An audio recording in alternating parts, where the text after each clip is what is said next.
ইউক্রেনের প্রেসিডেন্ট জেলেনস্কির সঙ্গে আমেরিকার প্রেসিডেন্ট ডোনাল্ড ট্রাম্পের বৈঠকে তুমুল কথা কাটাকাটি দেখে কি ইন্দিরা গান্ধীর কথা মনে পড়ে যাচ্ছে? Indira Gandhi American president Richard নিক্সনকে মুখের উপর শুনিয়ে দিয়েছিলেন তিনি আমেরিকার চাপের কাছে কিছুতেই নত হবেন না।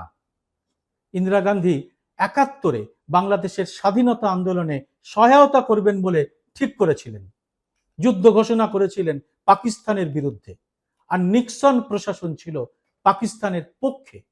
আর তখন ভারত এখনকার মতো এত বড় শক্তিধর দেশও ছিল না, কিন্তু ইন্দিরা পেরেছিলেন। মহাশক্তিধর আমেরিকার কাছে তাকে নতজানু হতে দেখা যায়নি।